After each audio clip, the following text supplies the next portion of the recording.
성공적인 투자를 위해선 작전을 세우고 또 전략 또한 짜보는 것이 굉장히 중요하겠죠. 오늘도 세 분의 요원들과 함께 해보도록 하겠습니다. 자, 오늘은 이화진 요원, 김민수 요원, 그리고 뉴페이스 이주호 요원과 함께 해보도록 하겠습니다. 어서 오세요. 성투! 성투. 네, 안녕하십니까. 자, 오늘 시장 장이 출발하면서부터는 사실 크게 상승하면서 출발하지 않아서 오늘은 조정이 오는 건가라는 생각이 들었는데 또 결국에는 또 수급이 기관의 수급이 강하게 또 들어와 주면서 코스피 코스닥 모두 빨간불로 마무리가 됐습니다. 자, 그렇다면 이런 상승 탄력을 계속 이어갈 수 있을지 먼저 오늘 시장 복귀부터 해볼 텐데요. 이화진 요원께서는 오늘 시장 어떻게 보셨습니까? 네, 지난주 금요일 날 이제 중동 사태 이슈 이후에 사실 조금은 그동안 이제 외국인이 올해 6월 달 이후에 강하게 좀 들어왔다가 좀 쉬어갈 흐름으로 좀 예상을 했었는데요. 물론 이제 일본이나 이제 아시아 증시 대비해서 또 이제 우리나라 국내 증시가 굉장히 아웃퍼폼하는 모습을 또 보여줬습니다. 그만큼 이제 우리가 이제 외부적인 요인보다는 특히 내부적인 그런 상법 개정안이나 특히나 오늘 SK 관련된 데이터 센터 이슈가 나오게 되면서 SK 하이닉스 그리고 이제 전력기기와 같은 그동안 이제 주도 섹터였던 종목들이 강하게 상승하는 흐름을 좀 보여줬습니다. 물론 이제 수급상으로는 물론 외국인이 조금 쉬어가는 모습을 좀 보여줬고 오히려 이제 기관이 강한 상승 흐름을 좀 보여줬던 흐름을 봤을 때 우리가 아마 2020년을 좀 기억할지 모르겠습니다. 지금 그런 흐름과 좀 굉장히 좀 비슷한 좀 모양으로 가고는 있는데 결국에는 아직까지는 우리나라 이제 코리아 디스카운트와 관련된 시장의 기대감이 아직까지는 생존해 있다라고 좀 말씀드리겠습니다. 네, 알겠습니다. 오늘 우리 시장을 바라보면서 아직까지 기대감이 공존하고 있다라고 이야기를 해주셨고요. 다음은 이주호 요원께서는 오늘 시장 어떻게 보셨습니까? 네, 역시나 비슷한 의견인데요. 중동 지정학적 리스크에서 수혜 섹터를 찾아보자 이런 취지로 좀 말씀을 드리고 싶고 특히나 지금 호르무즈 해협 봉쇄와 관련된 우려가 많은데 여러 가지 의견이 있습니다. 현실성은 낮다라는 의견도 있고 봉쇄될 것이다라는 의견이 있는데 국내 증시가 오늘 흐름을 보면은 원전주부터 신재생 관련주들까지 상승세가 나왔습니다. 그거는 이제 지정학 리스크로 인해서 원유 가격 상승과 그다음에 만약에 이 호르무즈 해협이 봉쇄가 될 경우에는 공급망에 차질이 생기기 때문에 그에 대안이 될 수 있는 원전이라던가 태양광이라던가 신재생 에너지 종목군들이 좀 상승이 나왔다 이렇게 볼 수 있겠고요. 그렇다고 한다면 만약에 이 지정학적 리스크가 장기화될 경우에는 이러한 부분들이 계속 부각되면서 관련 종목군들의 시세가 더 나올 수도 있다라고 말씀을 드리겠고 만약에 좀 빠르게 진정이 되고 이 리스크가 해소가 된다고 한다면 다시금 어느 정도 좀 돌아오겠지만은 그럼에도 저는 장기화될 가능성이 좀 있다라고 생각을 합니다. 그리고 한 가지 더 해운 같은 경우는 지금 BDI 지수라던가 상하이 운임 지수가 계속적으로 상승세가 이어지고 있기 때문에 해운과 관련된 종목군들도 계속 유심히 살펴보시면 좋겠고요. 결국에는 지금 시장에서 집중하는 것은 중동 지정학적 리스크로 인해서 어떠한 섹터가 힘을 받을 수 있는지이기 때문에 이 점 참고하시면서 공략해보시면 좋을 것 같습니다. 네, 알겠습니다. 중동의 지정학적 리스크가 길어질 경우에 그 수혜 섹터를 찾아보자라는 이야기를 함께 해주셨고요. 자, 다음 김민수 요원께서는 오늘 시장 어떻게 보셨습니까? 네, 드디어 막내에서 벗어났네요. 네, 그렇습니다. 네, 저 막내 아닙니다, 이제. 네. 그런 가운데 일단 시장 관련된 쪽에서는 지수만 보게 되면은 저희 걱정했던 것, 주말에 걱정했던 거 무슨 일이 있었어? 이런 느낌으로 그냥 거의 아무 변화 없이 또 상승으로 좀 들어가는 모습들인데 일단 가장 키포인트가 유가 같습니다. 지금 현재 유가는 트럼프 행정부 입장으로 봤을 때는 자기 기반인 화석연료 기반들을 좀 다시 돌려 세워야 되기 때문에 일단 계획했던 대로 어떤 이스라엘 공격을 좀 승인했다고 봐야 될 것 같고요. 그런 차원에서 여기서 더 올라간다. 안 되죠. 그러면 또 CPI부터 물가 확 튈 텐데 그거를 절대 용납하지 않겠다는 입장이라고 하게 되면 유가는 올라가는 게 한정적이다라고 미국의 역할로 인해서 그렇게 바라보고 있기 때문에 끌어올린 유가를 정체가 될 가능성이 있어도 더 올라가기는 좀 어렵지 않을까라고 바라보고 있고요. 그런 쪽에서 일단 외사 의견들을 보게 되면 UBS 같은 경우가 대표적인데 일단 전반적인 시장 안정권은 얘기를 하고 있지만 한국에 대해서는 또 약간 경계하는 얘기가 나오기 시작하더라고요. 특히 단기적으로 주가가 강하게 움직이는 것은 여러 가지 국내 모멘텀이 강해서 그렇다. 하지만 정책에 시간이 들어가기 위해서는 시간이 좀 필요할 텐데 그거에 대비해서는 주가가 좀 빨리 오르는 게 아니냐라는 쪽의 의견도 있습니다. 네, 그렇다고 하더라도 지금 시장이 바라보는 쪽들은 국내 지금까지 올라온 게 해외 관련된 모멘텀이 아니었기 때문에 여전히 국내 모멘텀들은 살아있다는 관점 쪽에서 계속 약간 유동성에 대한 기대감들이 좀 움직이고 있기 때문에 이 점에 포인트를 맞춘다라고 하게 되면 방향성은 이상이 없다고 봐야 될 것 같고요. 그에 따라서 변동성이 커진다. 그러면 그를 좀 이용하는 전략들이 좋겠다. 그렇게 봐야 될 것 같습니다. 네, 알겠습니다. 유가는 지금으로부터는 좀 한정적으로 제한이 될 것이다라고 이야기를 해주셨고요. 또 한국을 경계하는 분석이 있기는 하지만 여전히 국내 모멘텀이 지속이 되면서 차차 그 섹터를 지켜보자라는 이야기 함께 해주셨습니다. 자, 그렇다면 이제 종목을 조금 더 파헤쳐보는 시간으로 가볼 텐데요. 본격적인 회의로 들어가 보도록 하겠습니다. 자, 먼저 수급본부부터 가보도록 하겠습니다. 오늘의 수급본부 두 종목 알아볼 텐데요. 첫 번째 종목부터 열어보도록 하겠습니다. 네, 수급본부의 첫 번째 종목은 바로 LS 일렉트릭입니다.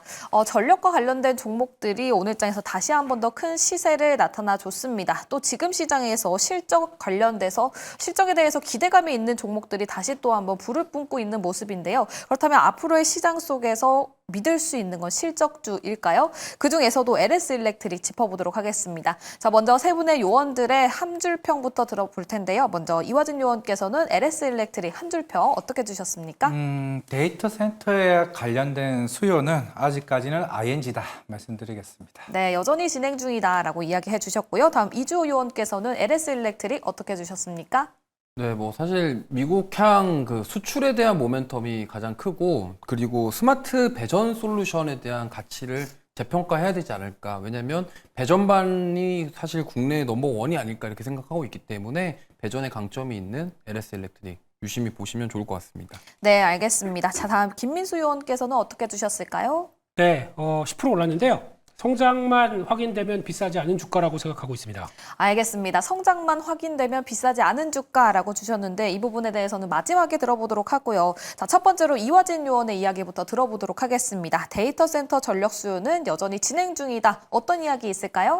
네, 지금 이제 제가 이제 화면에 보여주신 자료로 네모박스가 있는데 이때 고 회장님이 그 물적 분할 이슈 얘기가 나오게 되면서 주가가 굉장히 많이 빠졌었죠. 근데 이 타이밍 때가 HD 현대 일렉트릭도 1분기 사실 실적 발표를 하면서 이제 여러 우리나라 이제 변압기 관련 회사들이 2분기와 관련해서는 수주에 대한 조금 부재 소식 아니면은 그 기대감에 대한 부분이 조금 사라지는 좀 시기였습니다. 왜냐면은 우리 다 알고 계시겠지만은 2분기 2월 달쯤에 그때 마이크로소프트 아마 오픈에어와 관련해서 데이터 센터 축소 얘기가 나오게 되면서 아마 그때 시장이 빅테크 업체들도 하나둘씩 이제 서서히 어느 정도 이제 캐펙스 투자에 대한 부분들이 조금씩 소강 상태에 가는 부분이었죠. 그때 얘기가 나오면서 대부분의 변압기가 이제 빠졌다가 그러면서 이제 4월 달부터 주가가 올라왔습니다. 이때쯤이죠. 결국에는 이때가 무슨 얘기냐면은 결국에는 지금 HD 현대일렉트릭은 항상 실적 발표 때마다 굉장히 변동성이 거의 한 10%에서 15%까지 변동성이 굉장히 큽니다. 실적 발표는 나왔네? 꿈틀하다가 갑자기 수주에 대한 전망치가 다운이 되는 거죠. 그런 이슈가 최근에 뭐 트럼프 중동 순방 때도 있었고 지난주에 이제 GTC 파리에서 이제 젠슨한 대표가 특히 영국 쪽 관련해서 AI 칩 한 1,000개 정도 이상의 이제 수주를 받게 되면서 기존에 엔비디아 대표 그 젠슨 대표가 얘기해왔던 게 우리는 빅테크에 의존하지 않겠다. 그러면서 정부 쪽에 대한 수주도 기대를 해왔었고 중동 쪽의 데이터 센터를 통해서 AI 칩 10,000개 이상의 수주를 따냈고 그러면서 이번에 유럽 쪽도 따냈습니다. 그렇다라는 거는 이제 그런 데이터 센터와 관련된 전력 수요가 굉장히 크게 좀 나올 가능성이 좀 있다라고 좀 보일 수가 있고 물론 오늘 같은 경우는 물론 SK 뭐 7조 투자 뭐 크긴 하죠. 왜냐면은 미국의 스타게이트 그 전력 자체가 대략 한 1.2기가와트입니다. 오늘 거는 대략 한 104메가 정도 와트 정도긴 한데 물론 추후에는 이게 점차적으로 확대해 나갈 가능성이 좀 굉장히 있기 때문에 그런 측면에서 이제 뭐 우리나라 오늘 변압기 관련 모멘텀이 있었고 물론 앞에서 한 주평을 얘기하셨던 것처럼 북미향이 1분기 대비해서 2분기 때 굉장히 가파르게 올라왔습니다. 4월달, 5월달 수준이 거의 뭐 40, 50% 수준이 아니라 거의 한 2배, 3배 정도 수준까지 전년 대비해서 물량이 좀 올라왔기 때문에 그렇다라는 거는 2분기 실적도 생각보다 굉장히 더 커지는 상황이라 봤을 때 뭐 앞에서 뭐 HD 현대 일렉트릭 말고도 LS 일렉트릭 같은 경우는 가격 상승 오케이 거기다 Q 상승 오케이 그리고 P와 Q가 덩달아 상승하는 효과를 아마 이 주가로 조금 반영되는 부분이 아니었나 말씀을 드리겠습니다.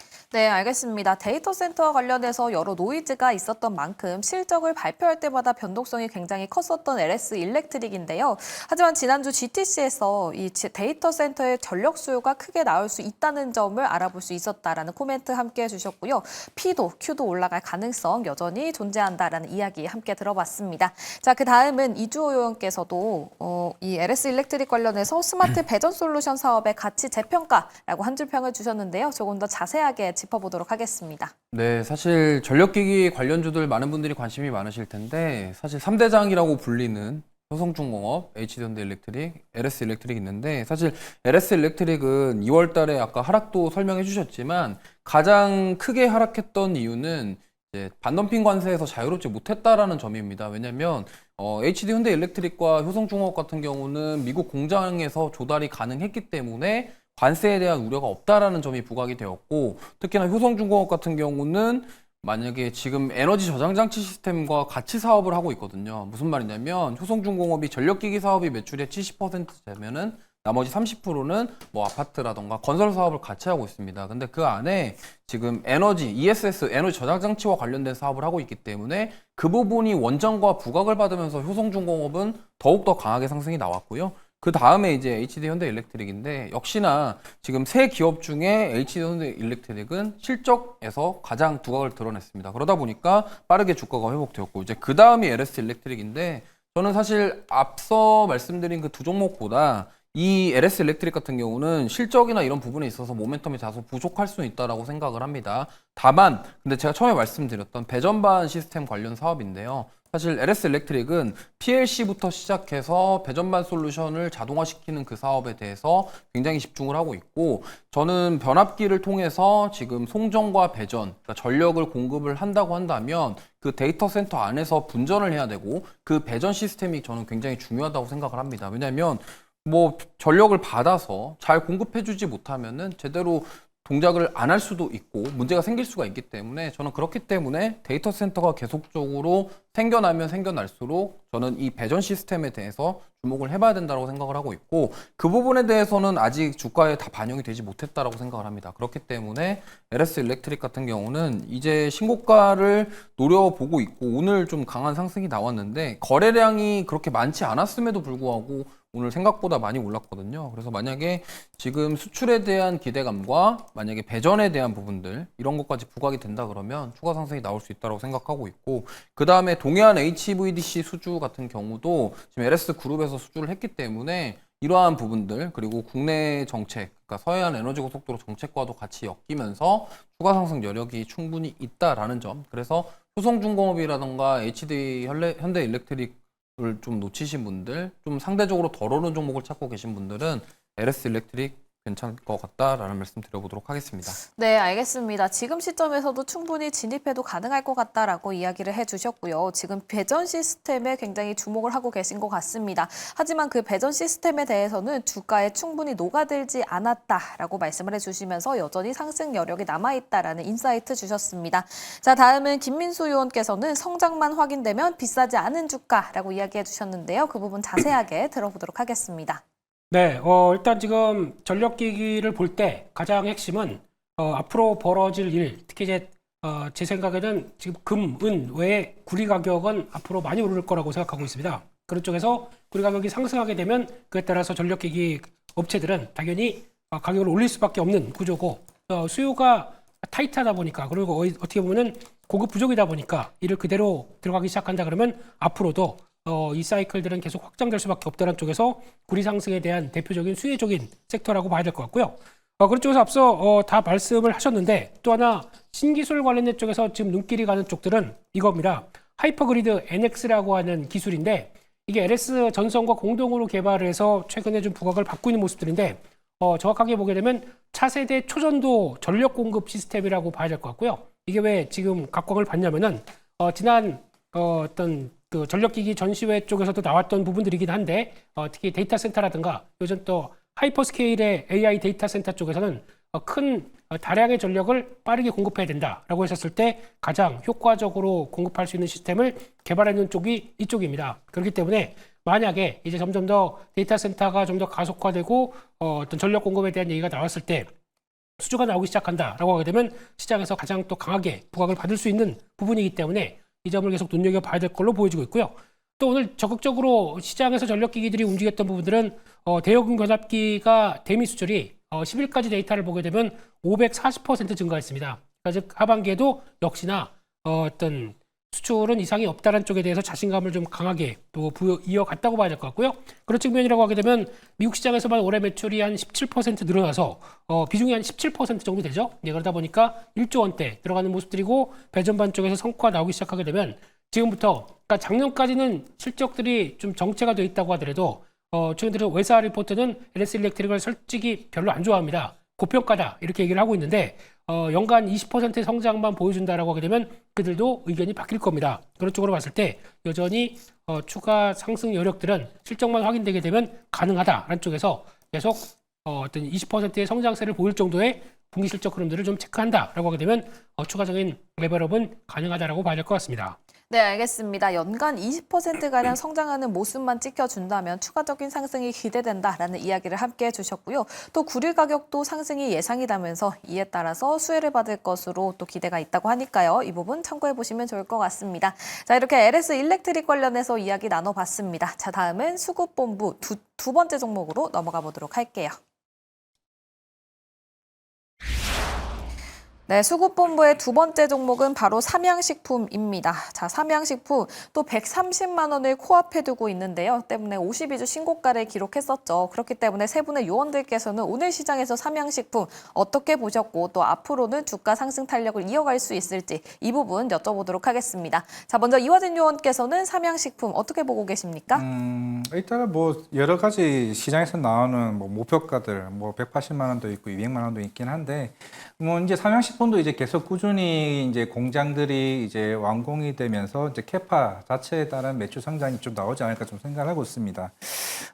이번에 이제 1분기 때 영업이익률 대략 한 25%가 나왔죠. 사실 음식료 섹터가 두 자릿수 나오기가 생각보다 굉장히 쉽지는 않습니다. 대부분이 원래 5%, 3% 이제 수준인데 지금 계속 삼양식품은 밀양 공장이나 이번에도 뭐 밀양 공장 2공장이 이제 준공이 됐죠. 그러면서 거의 25%까지 지금 올라왔다는 말이죠. 물론 이제 내년 상반기 때는 중국에 이제 공장이 준공이 되면은 중국이 아마 내년에 기대하는 게 대략 한 50% 성장까지 좀 보고 있는 것 같습니다. 그러면은 계속 꾸준히 삼양식품은 해외 수출에 대한 비중 자체가 굉장히 커지죠. 지금이 대략 한 80% 수준이라고 하게 되면은 적어도 내년에는 85%까지 해외 쪽에 대한 비중이 좀 커질 걸로 보고 있습니다. 물론 일본도 중요한 시장이고 중국과 미국 쪽 시장이 좀 늘어날 것으로 보이고 있는데 뭐 우리나라 화장품도 마찬가지겠지만은 특히 미국에 있는 뭐 코스트코나 여러 월마트와 같은 여러 이제 기존에 있는 유통 플랫폼 쪽에 더 침투율이 더 올라가게 되면서 실적은 계속 성장하는 단계에 있다고 생각을 하고 있습니다. 뭐 지난주에 뭐 라면 가격이 뭐 비싸다 많아 이제 이런 얘기가 나오긴 했는데 사실 이제 삼양식품은 국내에 대한 매출 비중 자체가 점차적으로 줄어드는 이제 추세이기 때문에 오히려 이제 해외 시장에서 글로벌 트렌드가 더 크게 가는 모습을 좀 봐야 되는데 사실 뭐 기존에 이제 불닭볶음면뿐만 아니라 이제는 그 소스까지 이제 진출이 더 올라가게 되면서 매출이 다양하게 지금 올라가고 있는 추세에 좀 있는 상황이라 좀 생각하고 있기 때문에 지금 당장은 캐파 증설에 따른 주가에 좀 주목을 하자 말씀드리겠습니다. 네, 캐파 증설에 따른 주가에 주목을 하자라고 이야기를 해주셨는데요. 또 밀양 2공장이 가동을 시작했기 때문에 이 부분까지 추가적으로 생각해 보시면 좋을 것 같습니다. 자, 그렇다면 나머지 두 분께 한 줄 평을 들어보도록 할 텐데요. 먼저 이주호 요원께서는 삼양식품 한 줄 평 어떻게 주셨습니까? 네, 고점에 대한 부담감 속에서 2분기 실적으로 증명할 것이냐에 대한 부분인데 사실 삼양식품은 정말 많이 올랐습니다. 정말 여기서 과연 더 갈까라고 싶었는데 또 고점을 경신하고 계속적으로 이런 식으로 올라가고 있기 때문에 항상 많은 분들이 고민하시는 종목 중에 또 하나가 아닐까 이렇게 생각을 합니다. 근데 역시나 앞서 말씀하신 것처럼 지금 밀양 2공장이 완공됐고 가동이 시작됐고요. 그 다음에 이제 매출의 대부분이 지금 수출이기 때문에 결국에는 2분기에 얼마나 더 좋은 실적이 나올 것이냐에 따라서 주가 방향이 결정되지 않을까 이렇게 생각을 하고 있고요. 역시나 고점의 부담감을 지금 다 떨쳐낼 수는 없을 것 같습니다. 왜냐하면 정말 뭐 많이 올라왔고 꾸준하게 우상향하고 있는데 만약에 뭐 지금 수출은 워낙 좋다라고 얘기하고 있지만 예상보다 조금 못한 좀 약간 부족한 발표가 나올 경우에는 좀 차익 매물이 강하게 나올 수도 있다라는 점. 그리고 워낙 지금 많이 오른 상황이기 때문에 여기서 추가 상승이 나오기 위해서는 다음에 어떤 더 강한 뭐 호재라던가 그런 모멘텀이 붙어줘야 되는데 지금 현재 상황에서 그동안의 뭐 여러 가지 좋은 환경들이 다 반영이 주가에 되지 않았나 이렇게 생각을 하고 있고요. 만약에 추가 상승이 나오기 위해서는 좀 여기서 한 걸음 더 넥스트로 갈 수 있는 뭔가 강력한 모멘텀이 있어야 될 것이고 그게 만약에 2분기 실적이 될 것이냐 아니면 또 다른 모멘텀이 나와줄 것이냐 이거를 좀 체크하시면서 대응해 보는 게 어떨까 싶습니다. 그리고 지금 삼양식품 같은 경우는 저는 보유자의 영역인 것 같습니다. 이거를 신규로 매수를 해서 과연 내가 여기서 신규로 접근을 해서 몇 퍼센트를 수익을 낼 수 있냐 생각해 보면 뭐 얼마나 더 수익을 낼 수 있을지 저도 잘 모르겠습니다. 좀 사람에 따라서 다르겠지만 그래도 뭐 만약에 야수의 심장을 가지고 진짜로 200만 한번 노려보자 하시는 분들도 계실 수 있겠지만 좀 쉽지는 않을 것 같습니다. 그렇기 때문에 보유하신 분들은 이제 조금씩 비중을 덜어내시면서 리스크 관리하실 필요가 있다고 생각하고 있고요. 만약에 내가 좀 지금 식품주들을 너무 좋게 본다 하시는 분들은 삼양식품보다는 농심이라던가 다른 쪽 음식료 관련 종목군들을 선택해 보시는 것도 좋은 방법이 아닐까 이렇게 말씀드려 보도록 하겠습니다. 네, 알겠습니다. 이미 호재들이 반영되어 있기 때문에 일단은 강력한 모멘텀이 나오지 않는 이상 상승에 대해서는 조금 제한적일 것이다 라고 이야기를 해주셨고요. 그렇기 때문에 지금 시점에서는 보유자의 영역인 것 같다라는 인사이트 함께 해주셨습니다. 하지만 나는 정말 식품주로 가고 싶다 하시는 분들께서는 삼양식품보다는 농심 쪽을 택하는 것이 조금 더 좋을 것이다라는 인사이트 함께 해주셨으니까요. 투자 시에 참고해보시면 좋을 것 같습니다. 자, 다음 김문수 요원께도 한 줄평 들어보도록 할 텐데요. 제가 계속 한 줄평이라고 했는데 네. 앞에 두 분께서 길게 얘기를 해주셔가지고 우리 좀 요원께서 당황스럽습니다. 예. 많이 기다리셨죠? 아, 괜찮습니다. 예.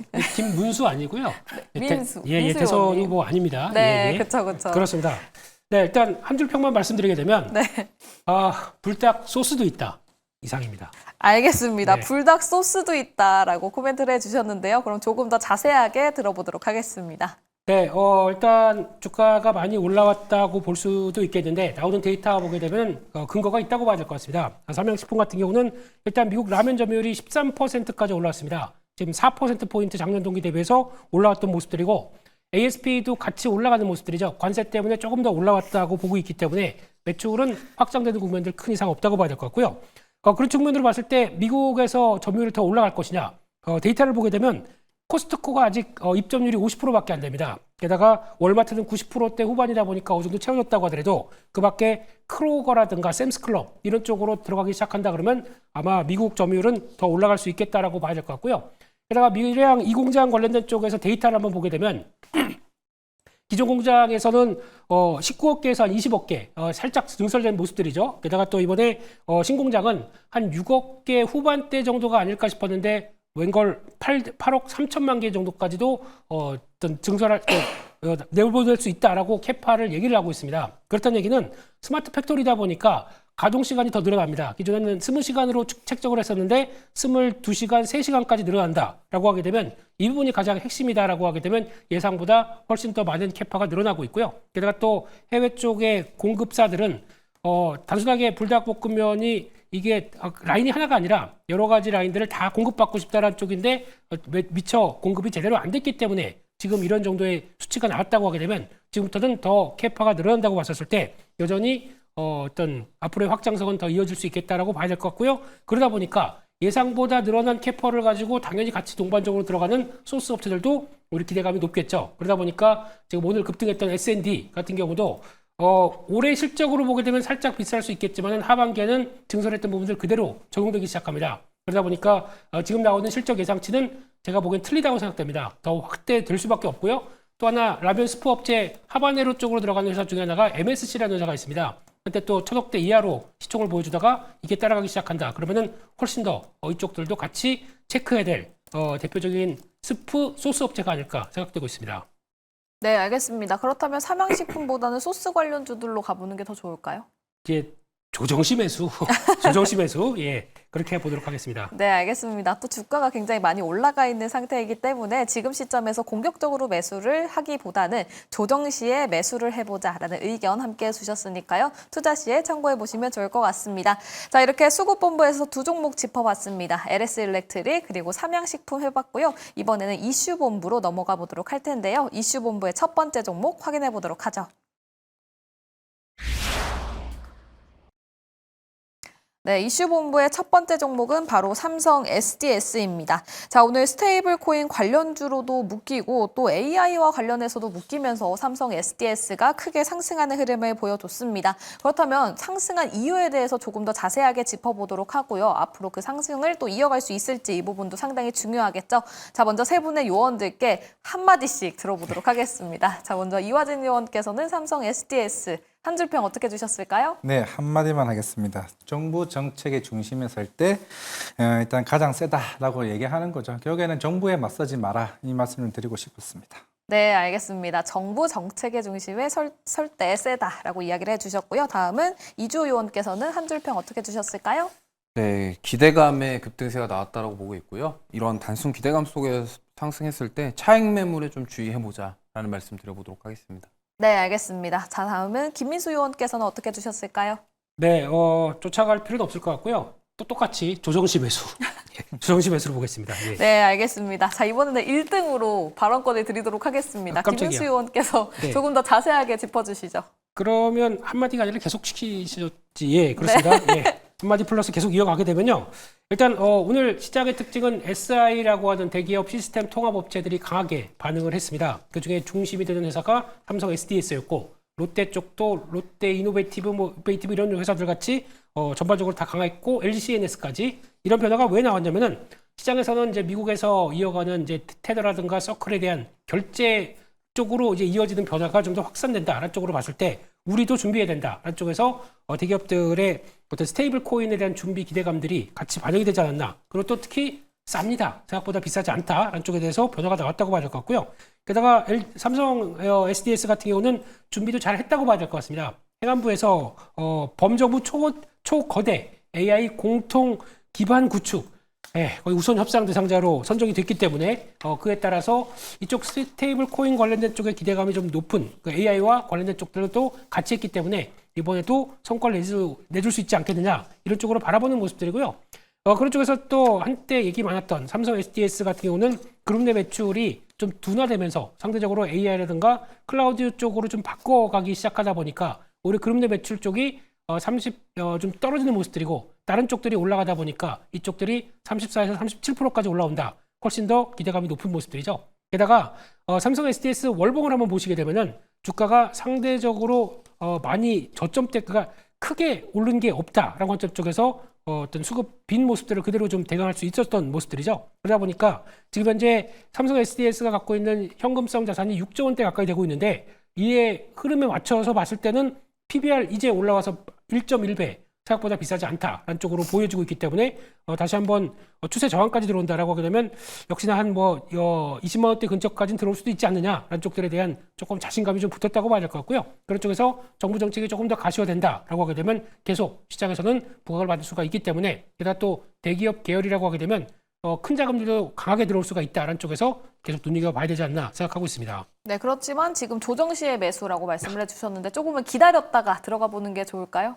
네, 그냥 한마디가 그랬기 때문에 네. 그대로 여기서 쫓아가는 것보다는 살짝 차익 매물 나올 때 기다렸다가 그때 한번 자리 보고 돼가는 걸로 말씀드리겠습니다. 네, 알겠습니다. 앞으로 상승에 대해서는 굉장히 긍정적인 전망을 주셨지만 오늘장에서 급등세를 보였기 때문에 단기간에 바로 공격적인 매수보다는 차익 실현 매물이 나왔을 때 그때 공략을 해보자라는 인사이트 함께 해주셨고요. 자, 다음 이주호 요원께서는 기대감 속의 급등세, 단순 기대감 속의 차익 매물을 조심하자, 주의해보자라고 이야기해 주셨습니다. 조금 더 자세하게 들어보도록 할게요. 네, 뭐 사실 너무 부정적으로 말씀드린 것 같아서 좀 뭐 그래도 좀 약간 저는 부정적으로 좀 보고 있는 부분이 국내 스테이블 코인에 대한 도입에 대한 부분입니다. 사실 원화 스테이블 코인에 대한 이야기가 많이 있었는데 지금 뭐 한국은행 같은 경우도 법제화에 대한 시간이 필요하다. 제도가 정비되는 데까지 좀 시간이 많이 소요된다. 사실 우리나라에 이 원화 스테이블 코인을 도입하기 위해서 준비되지 않은 것들이 저는 굉장히 많다라고 생각합니다. 근데 물론 이제 미국에서 스테이블 코인에 관련 종목군들이 급등이 나오면서 사실 그에 대한 영향을 받았고 특히나 이제 정부의 디지털 자산법과 AI 정책에 대한 기대감 속에서 급등이 나오는 건 맞으나 과연 이게 지금 실질적으로 수혜를 받을 수 있냐 없냐는 조금 더 확인이 필요하지 않나 이러한 취지로 지금 오늘의 이 상승은 뭐 여러 가지 요인이 있습니다. 여러 가지 요인이 있는데 좀 단순한 기대감에 좀 급등이 나온 것이 아니냐 좀 이렇게 보고 있고요. 그렇다고 한다면 이 기대감이 만약에 빠르게 소멸이 되면은 바로 차익 매물이 나올 수도 있겠고 그런 변동성을 보일 수 있겠다라는 점을 참고하시면 좋을 것 같아요. 특히나 지금 과거에 이제 AI 관련주들 올라올 때 솔트룩스랑 한글과 컴퓨터, 코나테크놀로지 종목군으로 올라올 때 사실은 물론 우리나라 LM과 관련된 뭐 기대감도 있었지만 솔트룩스 같은 경우는 이재명 대통령의 약간 과거 대선 때 AI 관련된 선거에 도움을 줬다라는 이력도 있었고요. 그다음에 한글과 컴퓨터는 22년도, 그러니까 과거 대선 때 한글과 컴퓨터 본사에 이재명 대통령이 방문했던 적이 있었습니다. 그래서 그거와 관련된 기대감, 정책으로 AI 관련주들이 이런 종목군들이 수혜를 볼 것이다에 대한 기대감 속에서 급등이 나왔던 부분도 있기 때문에 항상 이렇게 급등이 나왔을 때 물론 여기서 이 정도 거래량이 나왔고 장대음봉이 꽉 차게 나왔으니까 내가 오늘 사면은 여기서 내일 더 가지 않을까 이런 생각으로 들어가시는 것도 나쁘진 않습니다. 하지만 그렇게 야수의 심장을 가지고 들어가셨다가 그 꿈이 하루아침에 무너질 수도 있다는 점을 꼭 염두를 해두시고 저도 비슷한 의견입니다. 물론 추가로 상승할 여력은 충분히 있지만 조정 시 매수를 해보시는 게 좋을 것 같고 만약에 그럼에도 나는 현금이 좀 여유가 있다 하시는 분들은 추격 매수하셔서 좀 수익은 어느 정도 챙길 수 있을 것 같지만 그래도 변동성을 좀 조심해보자 이 말씀 드리겠습니다.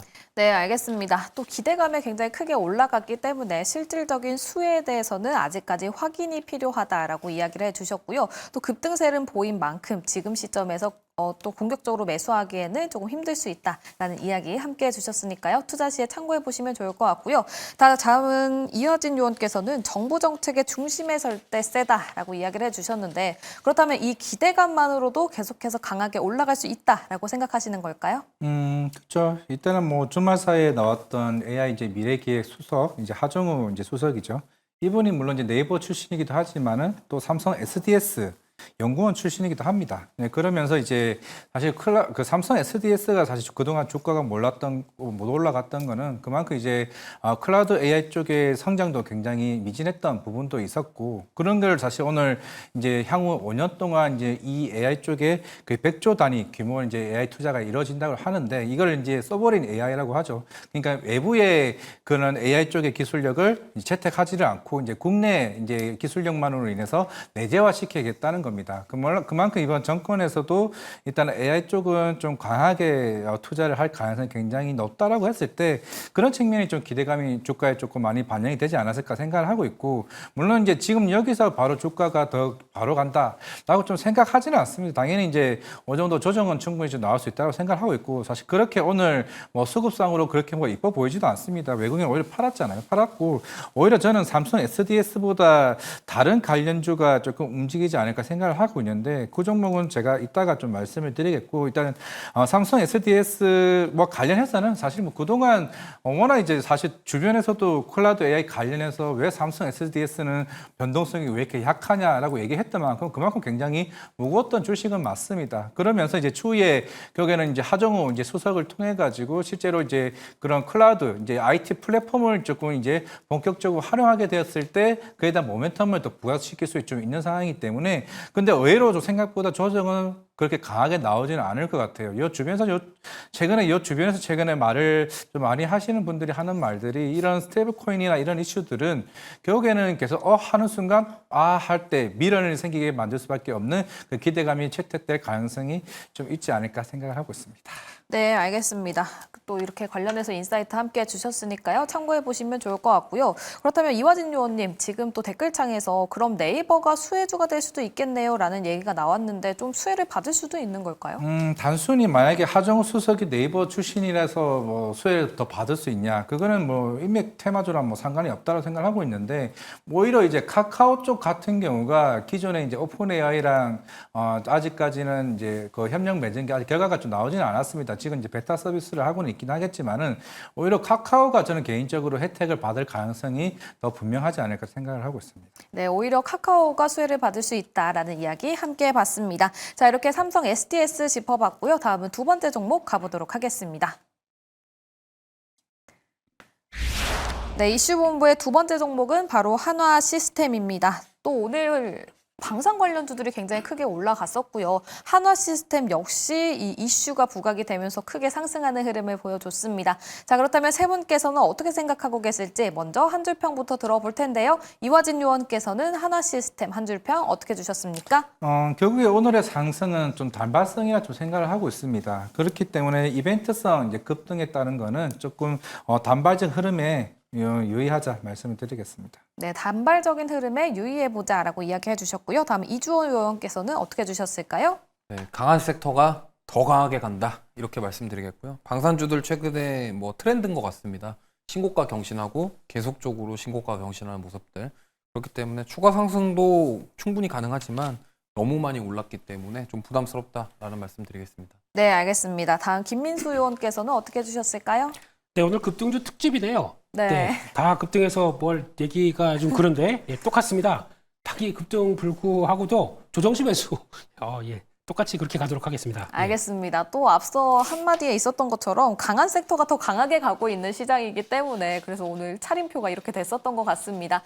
자, 그렇다면 이번에는 이주호 요원께 가장 첫 번째로 여쭤볼 텐데요. 일단은 강한 섹터가 굉장히 강하게 흘러갈 것으로 예상을 하고 계시기는 하지만 어쨌든 오늘 장에서 또 급등세가 나왔기 때문에 어떤 뷰를 주실지 상당히 궁금합니다. 조금 자세하게 들어보도록 하죠. 네, 저도 역시나 이 종목은 만약에 사라 그러면 못 살 것 같습니다. 왜냐면 오늘 상승 나온 배경이 미국의 그 노스롭 그루먼과 MOU를 체결한 부분인데요. 이게 대공방어 시스템 협력에 대한 MOU 때문에 좀 급등이 좀 나오지 않았나 이렇게 생각하고 있고요. 지금 이스라엘과 이란과의 그런 갈등 속에서 지금 이렇게 이슈에 따라서 지금 상승이 나오지 않았나 이렇게 생각합니다. 다만 이제 방산 섹터를 전반적으로 지금 긍정적으로 보시는 분들의 경우에는 이런 지정학적 리스크와 더불어서 지금 최근에 나토가 방위비 분담금 증액에 대한 부분들까지 더해지면서 이 부분에 따라서 우리나라 K방산 수주 잔고는 이미 100조를 돌파를 했고 그러면 수출 물량이 계속 증가하면서 2분기 실적은 더 좋아지지 않을까. 이게 지금 방산주들이 계속 가고 있는 그런 상황이다 이렇게 말씀드릴 수 있겠고요. 그렇다고 한다면 지금 도대체 조정이 언제고 고점이 어디냐라고 생각을 하실 수가 있는데 저도 사실 고점을 잘 모르겠습니다. 이게 여기서 얼마나 더 갈지 알 수가 없고 좀 약간 방산주들의 특징이 요즘에 조정 나올 법 하면은 갑자기 뭐 지정학적 리스크가 부각되거나 어떠한 소식이 나오면서 지금 상승하는 흐름이 나오고 있기 때문에 지금 계속적으로 이렇게 좋은 소식들이 많이 있고 특히나 우리나라 조선 방산 원전은 지금 뭐 기세가 거의 뭐 빠지지 않고 그냥 계속 올라가겠다라는 그런 마인드로 지금 가고 있는 모습인 것 같기 때문에 역시나 좀 추가적인 상승은 노려볼 수 있겠다. 다만 이제 오늘 올랐던 이유 자체가 이스라엘과 이란의 지정학적 리스크에 대한 이런 MOU가 부각이 되면서 좀 올라간 부분이 있기 때문에 단기 차익 매물이 나올 수 있다라는 점만 염두를 하시고 대응하시면 좋겠고요. 만약에 나는 방산주를 사고 싶다. 하나그룹에서 꼭 사야겠다 하시는 분들은 하나그룹은 조금 피하시고 오히려 좀 덜 오른 뭐 한국항공우주라던가 이런 쪽으로 한번 공략해 보시는 것도 좋은 방법이 될 것 같습니다. 네, 알겠습니다. 고점이 어디고 조정이 언제냐라고 물으신다면 아직까지는 잘 모르겠다라고 이야기를 해주셨고요. 또 솔직히 접근에 대해서 무서운 건 사실이기 때문에 지금 시점에서는 신규 진입은 다소 어려울 수 있다라는 이야기 함께 해주셨습니다. 자, 다음은 이화진 요원께서는 이벤트성 급등엔 단발적 흐름 유의를 해보자라고 이야기를 해주셨는데 그렇다면 다른 방산주들은 괜찮습니까? 다른 방산주도 좀 저는 이제 어느 정도 조금 마무리되어가는 시점이 아닌가 생각을 하고 있습니다. 물론 이제 오늘 아까 급등하는 것 설명 잘 해주셨고 결국에는 이번에 우리가 주말 사이에 많은 영상들을 보셨을 겁니다. 그 아이언돔이 이제 날아오는 미사일에 그 요격하게 되면서 그 대공방어 시스템이 결국 부각이 됐고 그러면서 하나 시스템이 이쪽으로 무기를 굉장히 많이 수출할 수 있는 그 기업이구나 하면서 주가가 오늘 많이 올라왔었죠. 그러면 이제 물론 그 다음에 모멘텀은 물론 지금 이제 필리조선소 관련해서는 뭐 하반기나 내년 상반기쯤에 흑자 전환되게 됐을 때 그때 이제 시너지 효과가 났을 때 그때 한번 또 부각이 되긴 하겠죠. 그러면 이제 남은 거는 6월 24일입니다. 결국에는 나토 정상회의라 좀 생각을 하고 있는데 지금 이제 유럽 국가들이 하나둘씩 GDP의 거의 4~5% 이상씩 국방비를 증액을 하고 있습니다. 폴란드가 4%고 독일이 이번에 5%까지 증가시키려고 좀 하고 있죠. 물론 이번 덴마크도 마찬가지였고 그러면은 물론 이제 우리가 기다리고 있는 건 지금 현대로템의 지금 폴란드 2차 수출 계약을 얘기가 나오고 있습니다. 2003년, 2004년 기준으로 우리나라 방산 수출 금액이 대략 한 150억 달러 수준이에요. 그러면 우리가 한산을 함께 되면 대략 한 15조에서 17조입니다. 그런데 이번에 우리 현대로템 그 K2 전차 계약 얘기가 얼마 정도 나오냐? 9조 얘기가 나오고 있습니다. 원래 4조 얘기가 나왔다가 6조 얘기 나왔다가 9조 얘기가 나와요. 그러면 그 한 계약만으로도 그 한 올해 나올 수 있는 방산 수출 금액이 거의 50% 이상 넘는 금액이 나올 수가 있습니다. 이제 그 다음에 넥스트가 걱정인 거죠. 9조 다음에 나오면은 그동안 사실 이거를 반영하면서 주가가 올라왔었기 때문에 그러면 그 이후에 루마니아나 슬로바키아에 대한 규모가 생각보다 적게 됐을 때 시장은 거기에 대한 기대감이 사그라들 가능성이 굉장히 크고 그리고 유럽 국가들이 국방비 증액을 한다라는 거는 그만큼 이제 유럽이 이제 그런 다른 대륙 국가들 이제 아시아나 북미 쪽에 대한 의존도를 굉장히 낮출 가능성이 있다는 겁니다. 이거는 나토 사무총장이 올해 상반기 1, 2월 달부터 계속 얘기를 해왔습니다. 너무 한국 쪽에 우리가 수입하는 비중이 굉장히 너무 크다. 그러면서 자주포나 K2 전차와 관련해서 우리가 이쪽을 대체할 수 있는 방안은 없는가에 대해서 얘기를 했죠. 물론 지금 당장은 없기 때문에 우리 쪽에 수출을 해가는 것도 있습니다. 수입을 해가는 것도 있겠죠. 물론 결국에는 이제 그 성장에 대한 부분들이 살짝 이제는 어느 정도 조금은 이제 서서히 좀 마무리되어가는 부분이 아닌가라는 점에서는 저는 이제 방산과 관련해서는 물론 아까 이조 의원도 얘기를 해주셨지만 이제 여기서 더 이상 신규 주문을 하기에는 쉽게 손이 안 나가는 곳이 아닌가 좀 생각을 하고 있습니다. 네, 알겠습니다. 이미 많은 호재들이 주가에 반영이 됐기 때문에 새롭게 손이 나가는 거에 대해서는 다소 어려울 수 있다라고 이야기를 해주셨고요. 또 때문에 예상과는 다른 이슈가 나왔을 때는 주가의 변동성이 나올 수 있다는 점 참고해 보시면 좋을 것 같습니다. 자, 다음에 김민수 의원께서는 단기 급등에도 불구하고 조정 시에 매수하자라는 관점 주셨는데요. 조금 더 자세하게 짚어보도록 하겠습니다. 네, 방산 쪽은 그런 것 같습니다. 갖고 있는 분과 안 갖고 있는 분의 의견 차가 상당히 극과 극입니다. 네.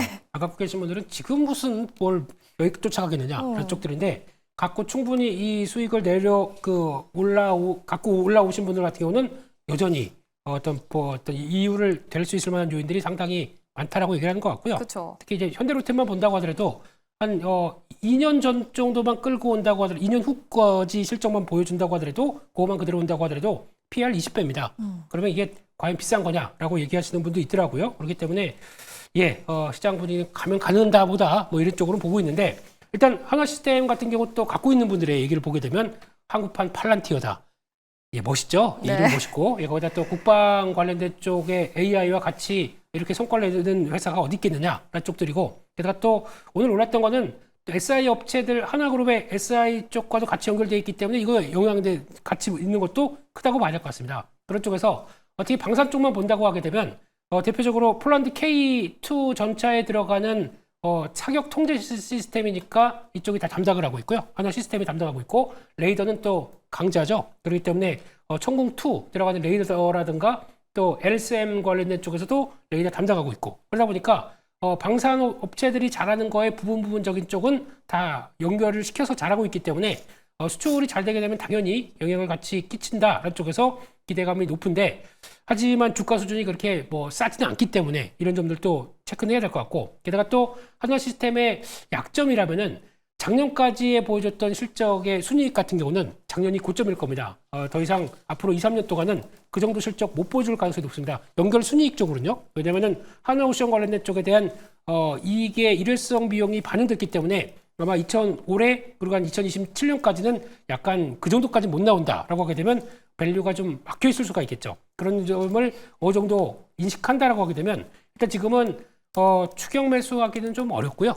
마찬가지로 조정시 매수 관점으로 보시면서 아직까지는 지금 방산 쪽은 쫓아가는 것보다 이제 지정학적 리스크가 불거졌던 흐름이기 때문에 너무 쫓아가지 말자 그렇게 바라보고 있습니다. 그럼 보유자는 계속해서 들고 가도 좋다라고 보십니까? 네. 보유자는 그냥 가져가시는 게 좋겠죠. 네. 네, 알겠습니다. 조금 리스크라고 될 수 있는 부분은 작년에 나왔던 연결 순이익이 고점일 수 있다라는 가능성을 또 짚어주셨으니까요. 참고해 보시면 좋을 것 같습니다. 자, 이렇게 이슈본부에서도 두 종목 짚어봤습니다. 삼성 SDS, 한화 시스템 해봤고요. 자, 다음은 내일장 전략까지 들어볼 텐데요. 자, 먼저 이화진 요원께서는 내일장 전략 어떻게 세우셨습니까? 결국에는 지금 우리나라 시장은 특히 외부 여행과는 좀 동떨어지게 좀 가는 것 같습니다. 미국은 좀 미국대로 지금 관세 관세 이슈도 있고 물가에 대한 부담도 있는 상황이지만은 물론 우리도 지금 뭐 경제 성장률 자체가 지금 하반기 0.8%까지 보고 있기는 하지만은 이제 추경도 하게 되고 거기다가 이런 금리 인하에 따른 뭐 고성장에 대한 기대가 결국에는 주저하는 정책이겠죠. 결국에는 코리아 디스카운트 앞에서 얘기했던 것처럼 그런 부분들이 계속 꾸준하게 외국인 수급 쪽의 요인들이 더 강하게 올 가능성이 굉장히 크다. 아직까지는 일본이 퍼가 14배, 우리나라가 8배인 수준에서 계속 저평가 상태로 가져갈 가능성이 굉장히 크고 물론 이제 최근에 이제 그런 300 관련, 지수 3000에 관련 얘기가 하나둘씩 좀 얘기가 나오고는 있지만은 이제 허들이 하나 더 넘을 것 같습니다. 과연 3,500은 언제쯤 갈 수 있을 것인가. 그런 얘기가 나오고 있는 상황이고 우리가 2021년 3,316포인트와 관련해서는 결국에는 거기에 좀 목전을 두고 계속 꾸준히 상승할 흐름으로 가지 않을까 생각을 하고 있습니다. 네, 알겠습니다. 또 내부적인 요인의 모멘텀에 집중을 해보셔도 좋을 것 같고요. 자, 다음 이우주 요원께서는 내일장 전략 어떻게 보셨습니까?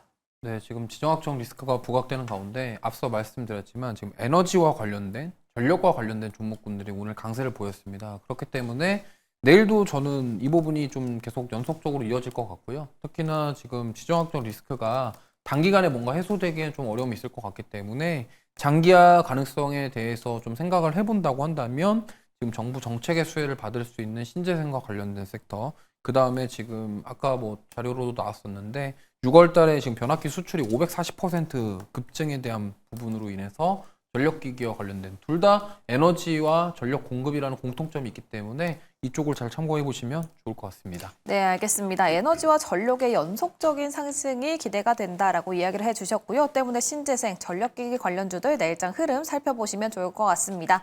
자, 다음 김민수 의원께서는 내일 어떻게 전략을 짜셨습니까? 네, 저희가 방향성은 다 알고 있습니다. 근데 변동성이 커지게 되면은 주저주저하다가 또 올라가다 보니까 못 사고 있는 경우가 맞아요. 나올 거고요. 예, 그러다 보니까 갖고 있는 계속 더 그러면 저희가 할 수 있는 얘기는 보유자의 영역이다. 이 얘기밖에 못 하고 있거든요. 예, 그런 관점 쪽에서 일단 조정이나 살짝 마음에 드는 가격이 들어온다라고 하게 되면 일단 보초병이라도 사봐야 그 다음에 다음 전략이 나오지 않을까 싶기 때문에 일단 살짝 용기를 내시고요. 방향성은 맞기 때문에 변동성이 커진다. 이를 좀 이용하자. 그렇게 말씀드리겠습니다. 네, 오히려 조정세를 보이면서 변동성이 확대될 때 그때 그 부분을 이용해보자라는 전략 제시해 주셨으니까요. 참고해보시면 좋을 것 같습니다.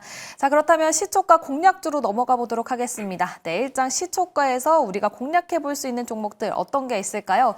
앞서 또 이화진 요원께서는 힌트를 주셨잖아요. 스테이블 코인 관련해서 관련된 종목 말씀해 주시겠다라고 하셨는데 어떤 종목 가지고 오셨습니까? 네, LG CNS입니다.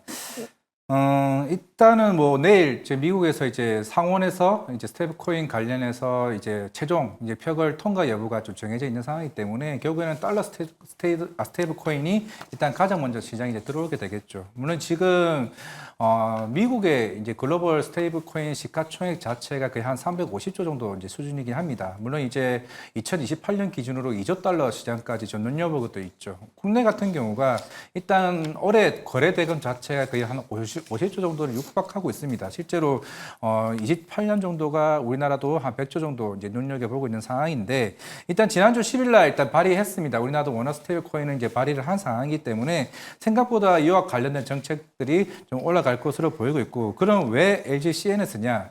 물론 카카오페이도 사실 뭐 그 워낙 스테이블 코인 출시 검토도 실제적으로 공식적으로 얘기를 했지만은 LG CNS 같은 경우는 예전에 이제 은행권이죠. 이제 뭐 KB금융이나 이런 신한은행과 같이 이제 뭐 CDBC 관련된 합계 플랫폼도 만든 사례가 있고 실제로 KB 그 은행에서 내부적으로 만든 모바일 커뮤니티가 있습니다. 근데 이게 기존의 스테이블 코인 관련 설계를 모태로 해가지고 해봤던 레퍼런스가 좀 있는 상황이기 때문에 결국에는 지금 이제 50억에서 이제 5억으로 자본금을 낮췄죠. 결국에는 은행 쪽에서 민간 사업자까지 확대를 하게 된다라고 했을 때 추후에 LG CNS의 그 IT 중개 플랫폼을 쓸 가능성이 굉장히 높아지게 됩니다. 하나로 그러니까 발행을 많이 하게 되면 LG CNS가 가장 큰 수혜를 입을 가능성이 굉장히 크다라는 거죠. 지금 이제 수급 쪽에 보면은 3일 동안 외국인과 기관이 굉장히 무더기를 주고 사주기 시작을 했습니다. 주가가 굉장히 빠르게 올라왔죠. 뭐 12% 올랐고 6% 올랐고 오늘 11% 올랐습니다. 대략 한 3일간 한 30% 주가가 올라왔지만은 지금 기관이나 외국인들은 LG CNS 얘기, 스테이블코인 얘기 나오면서 그냥 보지 말고 그냥 사 이런 식으로 지금 주문을 넣는 정도 수준에 들어왔다는 거죠. 그럼 제가 봤을 때 내일 저녁쯤에 그 최종 표결이 되게 되면은 제가 추가적인 상승 흐름은 제가 볼 때 전체적인 스테이블코인의 대장은 LG CNS가 아닌가 좀 생각을 하고 있습니다. 네, 알겠습니다. 자, 그렇다면 손절 라인은 어떻게 잡아보면 좋을까요? 손절 라인은 좀 굉장히 넉넉하게 잡았는데 6만 원 정도면 좀 괜찮지 않을까 좀 생각하고 있습니다. 네, 알겠습니다. 손절 라인은 6만 원을 제시해 주셨고요. 카카오페이도 동일하게 수혜를 받을 수는 있지만 과거에 또 레퍼런스 측면에서는 이 부분에 대해서는 LG CNS가 조금 더 수혜를 크게 받을 가능성에 대해서 말씀을 해주셨습니다. 참고해 보시면 좋을 것 같고요. 외국인과 기관의 수급도 상당히 좋다는 점 또 투자 시에 보시면 좋을 것 같습니다. 자, 다음은 이주 요원께서는 시초가 공략주 어떻게 주셨습니까? 네, 저는 원전주 중에 한신기계라는 종목 가져왔습니다. 사실 원전주들을 너무 많이 가가지고 뭘 사야 될지 모르겠다 하시는 분들 많으실 텐데 한신기계는 다른 원전주들에 비해서 지금 굉장히 많이 못 올랐기 때문에 한번 시세를 노려볼 수 있을 것 같습니다. 특히나 이제 국내 유일의 공기 압축기 전문 제조업체고요. 특히나 과거에 신울진 1, 2, 5기, 그다음에 고리 3, 4, 5기 공급 이력이 있다라는 점. 그래서 저는 원전 관련주 중에 시세가 안 난 한신기계 한번 트라이 해볼 수 있겠다라고 생각을 해서 가격적인 매력이 충분하기 때문에 부담 없이 접근할 수 있는 가격대, 그리고 과거에 14,950원에서 지금 가격의 조정이라면 한번 노려볼 만하다 말씀드리겠습니다. 목표가는 5,000원, 손절가는 3,000원 제시해 드리도록 하겠습니다. 네, 알겠습니다. 한신기계 주셨고요. 지금 원전 관련주 내에서 어떤 종목을 사야 될지 고민되신다 하시는 분들께서는 위 종목을 참고해 보시면 좋을 것 같습니다. 목표가는 5,000원 제시해 주셨고요. 손절 라인 3,000원 말씀해 주셨습니다. 자, 다음은 김민수 의원께서는 내일장 시초가 공략주 어떤 종목 가지고 오셨습니까? 네, 대기업 SI 업체들이 강하면 소외된 종목도 한번 보자라고 한 점 쪽에서 포스코 DX 봐야 될 것 같고요. 아마 스테이블 코인 관련된 쪽으로 이제 자체 결제 시스템, 그러죠. 그룹 내에서 자체적인 시스템 쪽으로 돌아가기 시작한다 그러면은 다 같이 수혜가 볼 수도 있겠다라는 쪽에서 현대오토에버 할까 하다가 그나마 더 눌림목이 좋은 포스코 DX가 더 좋겠다라고 바라보고 있는데요. 그런 쪽에서 올해 2030년까지 매출 한 4조 원 바라보고 있는 상황 쪽에서 지금 가장 육성을 하고 있는 로봇 스마트 팩토리 관련된 쪽에서 성과가 나오는 부분들과 함께 그래도 SI 업체 쪽에서 좀 덜 갔다라는 쪽들에서 중요 지지권에 딱 들어와 있는 모습들이기 때문에 나쁘지 않겠다라고 바라보고 있는 모습들이고요. 상대적으로 약간 고평가 느낌은 나지만 그래도 2차 전지 관련된 쪽에서 좀 벗어나기 시작하는 모습들 나온다라고 하게 되면 탄력 받을 걸로 보여지고 있고요. 지난 고점대 한 3만 원대 목표가로 바라보고 있고 손절가는 22,000원대로 말씀드리겠습니다. 네, 알겠습니다. 포스코 DX 이야기를 해주셨습니다. 목표가는 3만 원 제시해 주셨고요. 손절 라인도 잡아주셨으니까요. 이 부분 참고해 보시면 좋을 것 같습니다. 자, 이렇게 시초가 공략주 세 종목까지 들어봤습니다. 이렇게 LG CNS, 한신기계, 포스코 DX 들어봤고요. 7층 투자전략실은 여기서 인사드리도록 하겠습니다. 세 분의 요원분들 감사합니다.